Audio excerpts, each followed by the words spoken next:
So my name's Myles Tehan. I'm Managing Director of Hackdays Australia. We run innovation events and leverage the hackathon framework for clients, corporates and non-for-profits as well as communities. We've been doing this for about 3 years now and across a range of environments, really tailoring the hackathon framework around kickstarting innovation within organisations.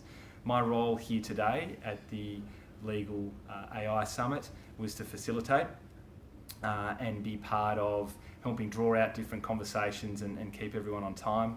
It was an amazing day, really impressed by the quality of speakers, the participation levels in particularly the group huddles and other areas, so certainly was a fantastic day from my perspective.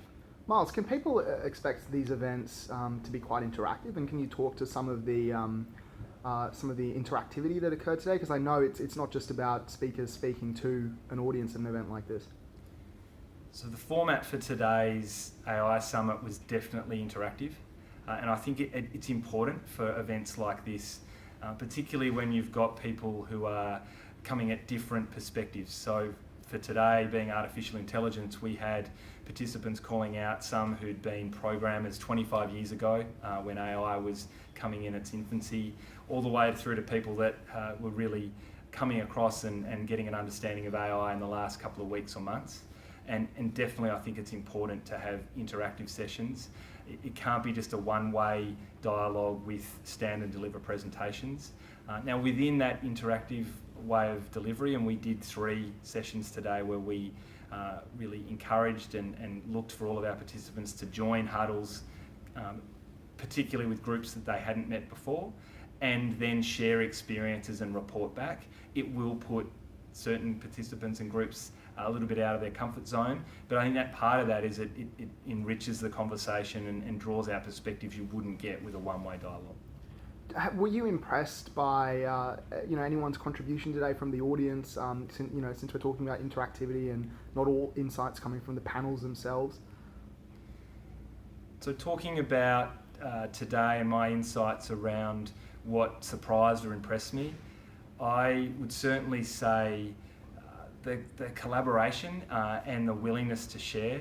And there was a comment made in the final session around the Australian context where, should we look at ourselves as being leaders in innovation, and particularly in the legal sector? And I think often Australians will say we're not, and will look outside, classic case to America and Silicon Valley from a technology perspective. But a really good point was made around the Australian pragmatism, and I think what impressed me most was you've got direct competitors at a forum like today, and that's whether that's vendors, whether that's law firms, whether that's in-house legal teams or research teams, and are still very willing to share, obviously not betraying any IP or confidential information, but willing to share and learn from each other, and I think that's what impressed me the most. So Myles, from your vantage point, you have a good sense of the innovation space as a whole, and so presumably you see mostly not the legal innovation side. I would imagine. Is that correct?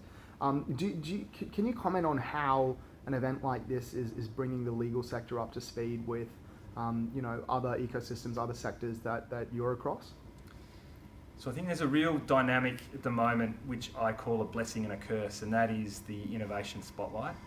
And that's not just on the legal sector, it's certainly on the wider industries and a lot of sectors that I work with. I work with media, financial services organisations, as I said, non-for-profits, publishers, a whole range of sectors.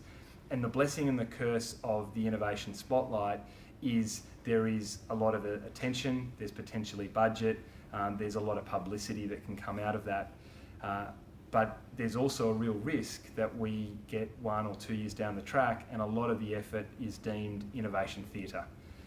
And it's more been in the branding and messaging rather than the experimentation, exploration, and ultimately looking at having some successes and failures that lead to better ways of doing things. So I'm very much focused on it's important that an innovation program and events like today are anchored in not just what the world could look like in 5, 10, 15 years, but shorter term horizons that people can walk away and say, look, that's something that we can engage with, that's accessible to us, and hopefully participants got that from today.